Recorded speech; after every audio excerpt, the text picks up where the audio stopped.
So this is a video about being a tradigital nomad and to help you if you're the same. So tradigital is basically, as you know, what I do is traditional and digital mixed together. So traditional is drawing, sculpture, construction, woodwork, anything in the real world. Digital is things like 3D graphics and digital drawing as well.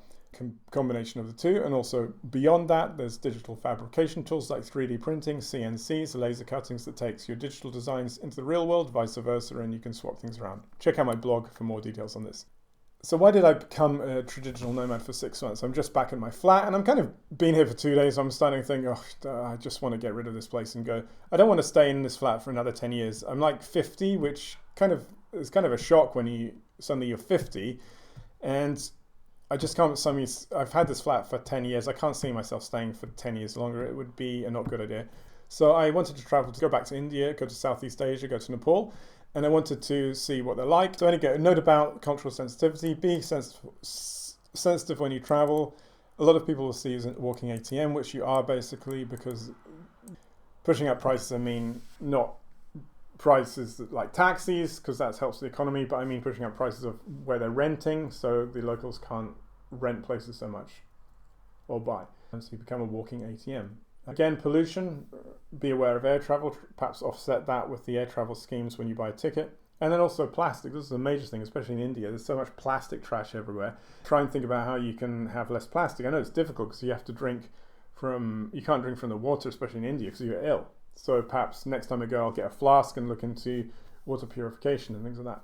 So I'm going to go through where I went on Google Earth. But firstly, to keep it kind of rambling, which I kind of do, this chart says categories. So it's going to help you as a tradigital nomad. So the category, core metric, and pass criteria. So the category, first one's technical, connection reliability, very, very good, important. So I do a lot of Zoom tuition. So I'm not going to say how many Mbps because I didn't record it, but as long as it works Zoom video with multiple people and shares screen share, that's fine by me. It's quite fast internet.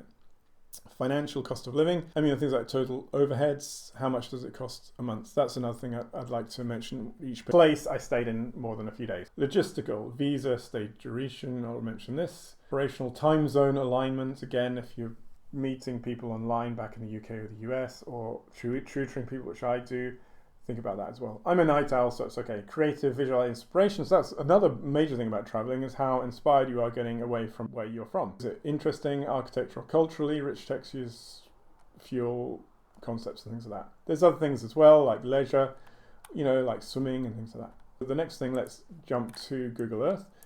And the first one is Glasgow. So November 2025, I left Glasgow, where I live, Helensburgh, obviously. And then I flew to, not London, but my flight went to Frankfurt. So it was only a layover, but let's look at some random photographs. These are not like influencer photographs, they're just random photographs. So you can see there's a statue of Einstein, it was quite funny. And there's Frankfurt Airport. So it was a nice, cool airport, good layover. After that, I flew all the way on the next step of the flight, flew to Bangalore. Coming into Bangalore, I had really nice clean airports and kind of city. Again, it's India, so it's got a lot of really bad areas. These photographs just show you this modern parts and the infrastructure. The infrastructure in India is good with things like internet, but it's not good with things like refuse collection in many places. The connection reliability in Bangalore was very good. I only stayed here for 4 days in this sort of cheap pod hostel thing. I didn't really like it, but the connection was good. Financial cost of living, again, talking about things like £11 a night for fairly okay Airbnbs. The place I was staying in was £7 a night, but I didn't like it. So you could easily live in Bangalore quite well on a budget. Time zone, again, it's 5 hours or so ahead of the UK, so bear in mind that. And creative, Bangalore is interesting. It's called the Garden City. It's got parks. I didn't spend so much time there, but it does seem interesting. But again, it's got the craziness of India, the tuk-tuks, the hassle, that kind of thing. So after Bangalore, I went to Pondicherry. Pondicherry is a very interesting place. It's French colonial, but it also has things like a lot of Hindu temples and, these sort of things. I have no idea what this festival or what this meant, but again, it's like Hindu symbols on walls and things. So again, I stayed in Pondicherry for only a few days, 7 days or so. The sea, by the way, I wouldn't swim. I didn't like swimming in the sea actually at all. Again, you could stay here. You've got good connection, so the connection was fine. Fine enough to run Zoom for me. Cost of living, again, cheap. The hostel I was staying in was about £11. I didn't share at all. I didn't do dorms. It was more like a hotel hostel. If you want to know the places I stayed in, I can send you a list if you email me. Again, logistical. So India, visa stay is, you can get an e-visa so you can stay there for a long time. Just check it out, e-visa. Creative. So the visual inspiration Pondicherry was very interesting. Again, we've got a lot of Hindu things and also mixed with French colonial. But again, the hassle is kind of a lot. I just get so annoyed with it. So the next one is Oroville, just above Pondicherry, a taxi drive away. So Oroville is an amazing place. It's kind of not really a commune, but it's an alternative city. And this is the Matra Mandir in the center. And you can read about Oroville. I'm not going to go into here because I've got it on my blog post as well. And again, you know, you're in south of India, so it's wild lands. You've got monkeys. This is outside where I was staying.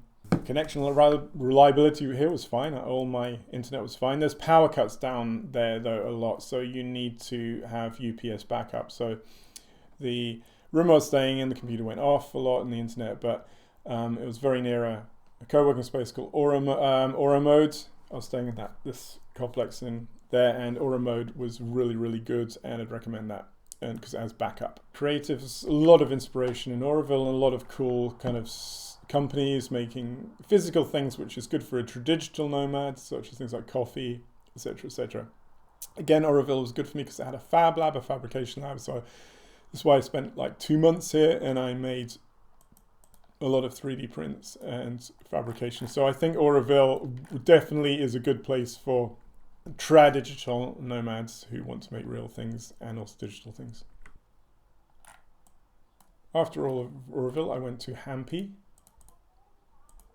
So Hampi was like a 5-day layover, and again, it got a bit annoyed here because it was very touristy and a lot of hassle, like hello sir. If you ever meet me, please never call me sir. I absolutely hate being called sir. It just reminds me of some kind of, and I seem to get it more than other people. I get it more than people a lot older than me. I don't know what it is. I don't wear a business suit, but I just can't stand being called sir. It makes me feel physically sick. So you get sirred a lot or ma'amed a lot as well if you're anything over probably like 25. Or Baba, it's even worse. But anyway, Hampi, yeah, Hampi's an amazing place. You've got amazing things walking, but again, on the roads, you're going to get hassled if you're a tourist. The internet connection reliability, I was just staying in a place, a little hotel place. It was fine. It was absolutely fine. And again, the creativity, the inspiration of Hampi is amazing. If you're interested in amazing landscapes and Hindu temples, it's almost like something out of an alien sort of film, or where aliens encounter people or something like that. Definitely recommend that. But again, the tourism is a killer. After Hampi, I went to Gokana. So Gokana is something to do with the ear of Shiva, and he came out of an ear of a cow in Gokana. I don't. And here is Gokana. So this was in like January. You can see the beach here, and it faces obviously to the west. It's west coast. Nicer kind of place to swim than Pondicherry. So in Pondicherry, I like swimming a lot. So in Pondicherry, I was just in the swimming pool to keep fit, and then Gokana, I was just swimming in the sea. There's a lot of nice beaches here. Not crystal blue waters, but the water's kind of like what I call a milky kind of bluey color. It's okay. Not so polluted. Connection again. Here I'm staying up here somewhere, about a walk inland into these palm trees, and it was about £11 a night or £9 a night in good connection, and I had my own little cabin there as well, and the food's cheap as well, like everywhere else. I mean, you're eating out. I've got to be healthy when I come back now because I've been eating out for the last 6 months. You know, £4 here, £4 there. Again, very inspirational nature. Some temples in the town, and Gokana, I'll give Gokana that. The hassle here wasn't that bad. It was actually surprising. I don't know what it is about Gokana, but I wasn't hassled that much here. Perhaps it's the regional kind of way people are in Gokana. I don't know. So the next place I went all the way to New Delhi. So New Delhi is like London. It's bigger than London, but you know what I mean? It's like the hub of India. People go there to find work as well as other big cities like Bangalore.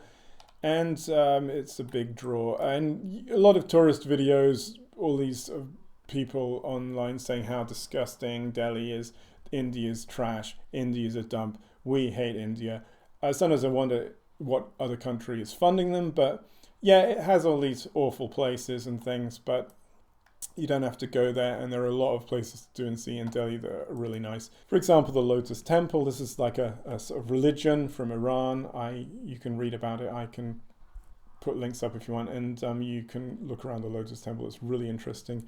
And the museum is very interesting as well. And a guide, a lady there, she told me a lot about the religion and how it operates. And it's basically a sort of philosophy that's open to all religions. Really interesting.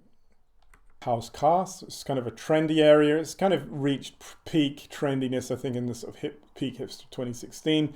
Now it's got a bit sort of more touristy. Again, you're going to get hassled. Look at this is like this learn to live with these little tuk-tuk rickshaws, the green and yellow ones. It's whenever you go past one, it's so.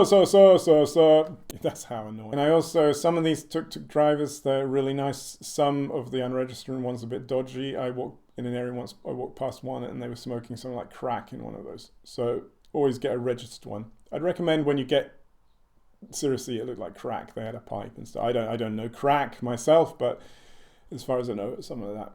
Or I don't know. The best way to do it is to get an Uber. Get Uber, because then they're not going to rip you off. And again, these videos say, oh, you get ripped off by the taxis. It's because you use Uber, because then the price is on the Uber. And anytime I didn't use Uber, you get ripped off. And I think the pushy taxi drivers are always the dodgy ones. So if you turn up somewhere and they push really pushy, they're the ones you should avoid. And also walk. If you don't want to use Uber, just walk a bit further away from the main taxi drivers. But it's kind of a mafia, because you go to these sort of other ones and then they kind of seem a bit reticent to give you a lift, because the main alpha ones, I don't like it. But anyway, just use Uber and just completely ignore any hassles and just tell them to go away. I'm sorry, it sounds rude. So that's House Khas, nice area. A lot of monkeys there as well. This is the metro, so this is a tip, right? The tip in Delhi is to get the metro, because it's very, very cheap. So you can get a metro to a location. Often the walking in Delhi is a nightmare, even if it's about half a kilometer. So you can get the metro cheaply and then get an Uber exactly where you want to get after that. But the metro is very, very good. It's very clean as well. Coming back from London, I realized, wow, the Delhi metro is much cleaner than a lot of the underground in London, and it's bigger and more spacious. Again, living in Delhi is cheap. You can, if you especially, if you know people there. So I have a friend there, and she gave me all the good tips. Really amazing food in Delhi. Really, really amazing food. Really thankful that my friend showed me all the amazing food. And I was staying in Delhi in a Airbnb. It's about £11 a night again, and the internet was just as good there to do Zoom calls. I was almost going to go to a co-working space, but I had a contract to teach someone 5 days from an agency in London, and it was perfectly fine there. This is a park, and Delhi has nice parks as well. Delhi's very polluted, by the way, as well. Here's a monkey in the park near House Khas, which is pretty amazing, isn't it, if you come from Europe? So you can see that creatively, Delhi has amazing things, and don't be put off by the people on YouTube that seem to have an agenda against India. It is annoying, but it's not that bad. If you want to get hassled, yeah, go to the Red Fort or something. So the next thing is I flew fairly cheaply to, where is it? Okay, it's way over here, to Kathmandu. So Kathmandu, again, massive pollution here feels worse in a way than Delhi, because it's tiny little streets and lots of motorcycles. So this is getting almost Southeast Asian or Chinese style, where hundreds of motorbikes. Again, Kathmandu is a great place if you want to be a digital nomad, and also Tradigital Nomad is a good hotspot because they've got a fab lab there, a fabrication lab, and also I did some stuff with a fab lab there as well as the one in Oroville, and you can see on my blog I did both. Financial, again, Nepal is cheaper than India in some ways. You can stay in places I was staying in a place for £9 a night in the centre of Kathmandu. Nice place as well. So you might think £9, that's going to be awful, but it's fine. The places are fine. There's a lot of culture there, a lot of interesting creative things to do. And then this is looking from the top of a viewport in a cafe, so you can sit in a cafe and there. What freaks me out about Kathmandu a bit is earthquakes. So, if there's an earthquake, I'm sitting up here, you'd have to suddenly run out quickly, make sure that you're going to be okay. I don't know. And again, the internet was perfectly good in Kathmandu, and I never had to do a co-working space in Kathmandu. It's good enough in the hotels. Perhaps I was lucky, but I think it's logistically, structurally good. Pokhara, again, I was a bit worried about Pokhara because of the internet connection, and it was fine. And Pokhara is nice as a lake. Again, it's a bit touristy for my liking, a lot of hassle in the main parts, but you can hire a boat and row across here, which I did, and you can walk on the mountains, so you can do that on your time off and then work, which is good. The internet connection was actually surprisingly fine. I thought it wouldn't be good, but again, perhaps I was lucky. The place I was staying in for it was about £9 a night. It was completely fine. Coming back to Delhi for the second time, I did kind of the same thing. I just got to know the city more and the parks, especially south in New Delhi. I also, creatively, you can go to a life drawing in Old Delhi in the north. So that's then after that, I was a bit sad to leave South Asia, and by that time it was kind of like, I think it was April. So by April I thought, okay, I'll check out Southeast Asia. This is where the adventure got a bit more interesting when I got to Vietnam. But first I went to Cambodia, Phnom Penh. Let's go to that stage, Phnom Penh. Okay, so Phnom Penh is the capital of Cambodia. And this is where it's getting very hot at this time of year, like May, June, April. Phnom Penh was surprisingly like kind of an American city, a lot of building, and then the French colonial element almost reminded me of Montreal or something. But again, it's Phnom Penh, and it's got a lot of Southeast Asian temples and things. I'd recommend going to museums in all these places like Delhi and Phnom Penh, which I did, and I'll write about them more on my blog. So again, Phnom Penh, I think it has some co-work spaces, I'm not sure. Don't think it's got a fab lab, but I think the maker spaces are not open at the moment, but that's why I didn't go and check that out. But again, it's a good place if you stayed long term to do. I stayed in a place where it was very cheap. It was a nice enough place and there's Phnom Penh again, and you can see it looks very hot. So the next thing, I kind of made a mistake. You probably will think, how did I make a mistake? I got the bus down to Koh Rong.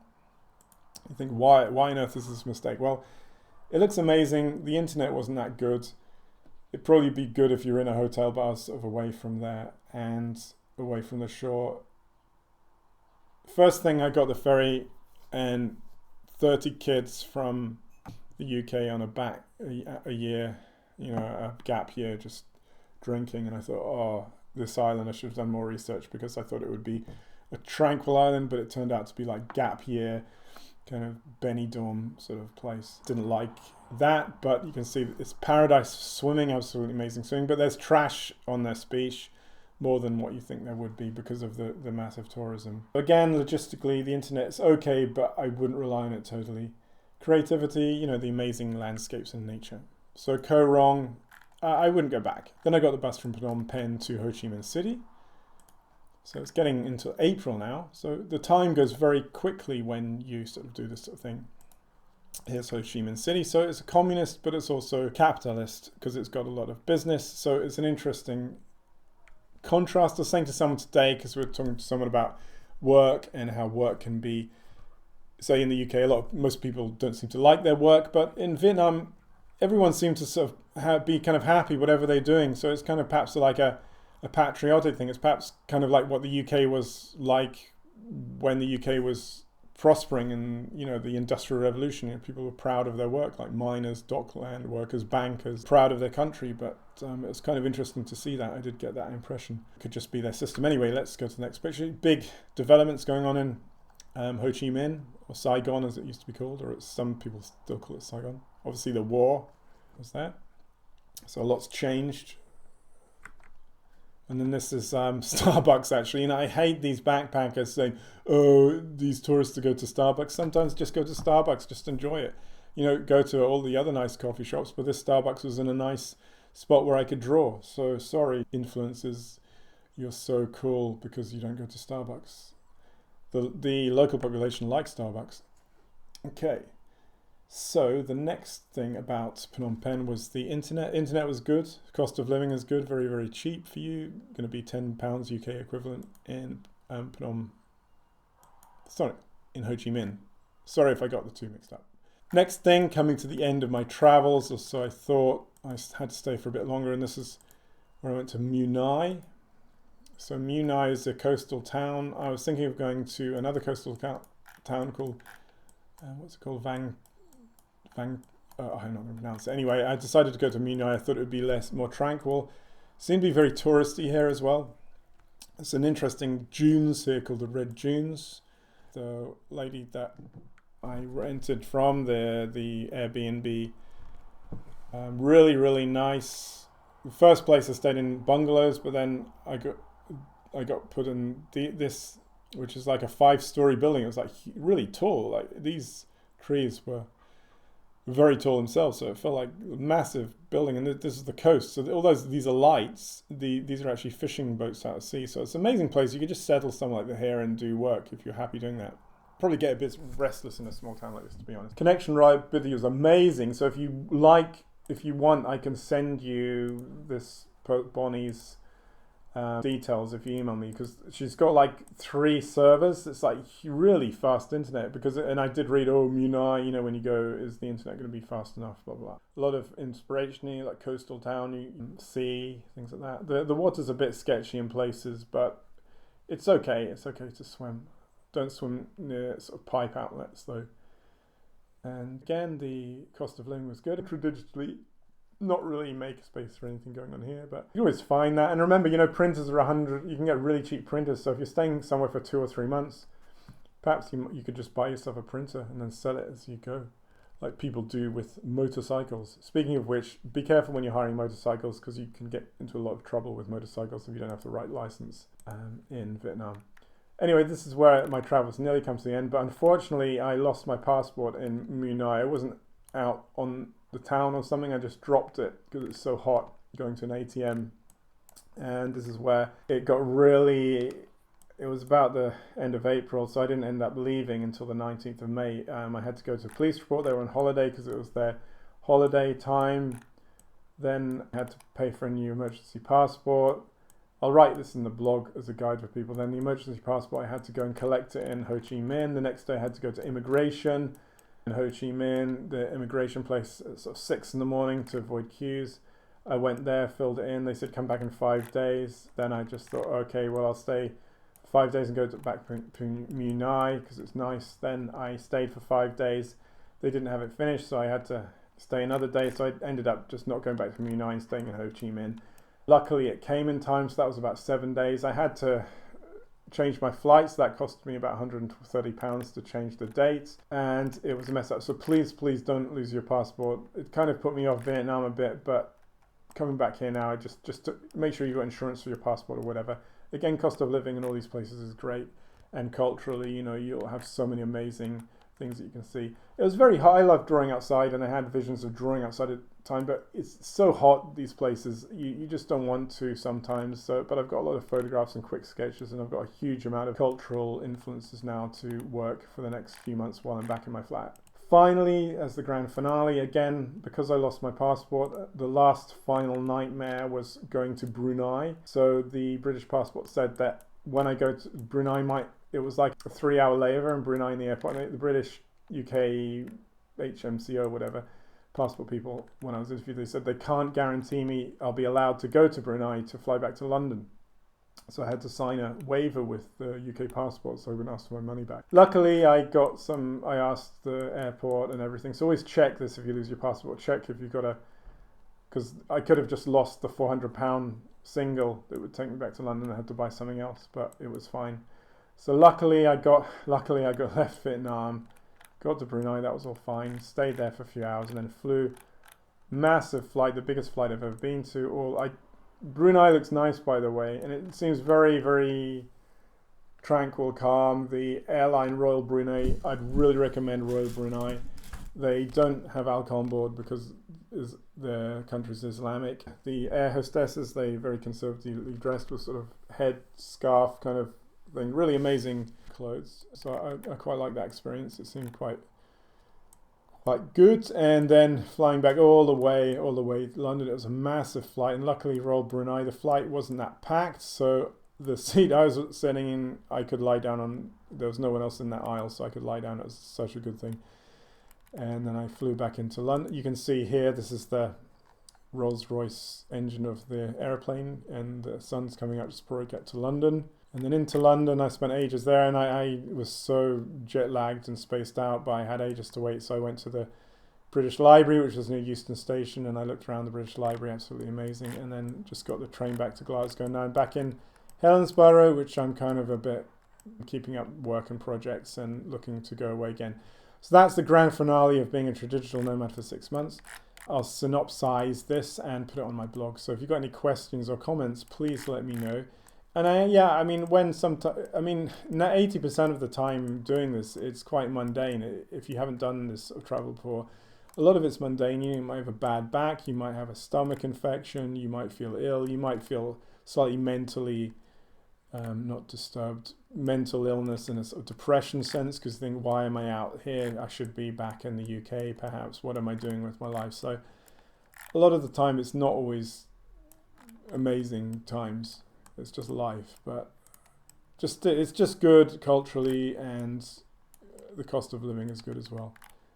So what am I going to do now? So 3 months, I've got kind of a deadline. If things are slumping here, I'm just going to sell up and just go abroad again and be a Tradigital nomad for at least a year. A lot of logistics about that, and I can write about that later, like NHS. If you're away from the UK for longer than 3 months, you actually have to prove when you come back you're staying there. Or the NHS, they might not treat you for things like serious terminal illness. And remember, people, get your insurance. I didn't have my insurance for passport loss or theft, which was silly in hindsight, but not being silly, I had full cover for medical illness and things like that.